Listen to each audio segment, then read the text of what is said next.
തകഴിയിൽ പേവിഷബാധയേറ്റ് 17 വയസ്സുകാരനായ സൂരജ് നായർ മരിച്ചു. മരണം പേവിഷബാധയേറ്റ് എന്നാണ് മെഡിക്കൽ റിപ്പോർട്ട്. ഷാജഹാൻ, എന്തൊക്കെയാണ് ഷാജഹാൻ ഈ മെഡിക്കൽ റിപ്പോർട്ടുമായി ബന്ധപ്പെട്ട് ഇപ്പോൾ വരുന്ന വിവരങ്ങൾ? തകഴി സ്വദേശിയാണ് അല്ലേ?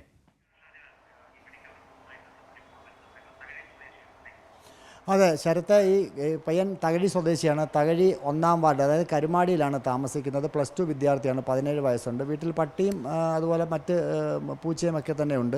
ഇത് കഴിഞ്ഞ 20-ാം തീയതിയാണ് ഈ പട്ടി ഇയാളെ മാന്തിയത്. പക്ഷേ അത് കാര്യമായിട്ട് എടുത്തില്ല. കാര്യം സാധാരണ വീട്ടിൽ വളർത്തുന്ന പട്ടി ആയതുകൊണ്ട് തന്നെ അതിനെ കാര്യമായിട്ട് എടുത്തില്ല. പക്ഷേ 5-ാം തീയതി ആയപ്പോഴത്തേക്ക് ചെറിയ പനിയും കാലിന് വേദന, നീര് അങ്ങനെയുള്ള പ്രശ്നങ്ങളുണ്ടായി. അടുത്ത ആശുപത്രിയിൽ കൊണ്ടുപോയി. അവർ മെഡിക്കൽ കോളേജിലേക്ക് മാറ്റാൻ പറഞ്ഞു. പക്ഷേ 7-ാം തീയതി ആയപ്പോഴത്തേക്ക് പ്രകടമായ ലക്ഷണങ്ങൾ വന്നു. വെള്ളം കാണുമ്പം പേടി, ശ്വാസം മുട്ടൽ, അങ്ങനെയുള്ള ബുദ്ധിമുട്ടുകൾ വന്നപ്പോൾ പെട്ടെന്ന് തന്നെ ആലപ്പുഴ മെഡിക്കൽ കോളേജിലേക്ക് മാറ്റി. 7-ാം തീയതി മെഡിക്കൽ കോളേജിൽ ICUവിൽ തന്നെ അഡ്മിറ്റ് ചെയ്തു. അപ്പോൾ തന്നെ അവർക്ക് ഡോക്ടർമാർക്ക് കാര്യം മനസ്സിലായി. അവർ അത്തരത്തിലുള്ള ട്രീറ്റ്മെൻറ്റും ചെയ്തു. പക്ഷേ ഇത് വാക്സിൻ നേരത്തെ എടുത്തിരുന്നില്ല. പട്ടിക്കും എടുത്തിരുന്നില്ല, ഈ പട്ടി മാന്തിയതിന് ശേഷവും വാക്സിൻ എടുത്തിരുന്നില്ല.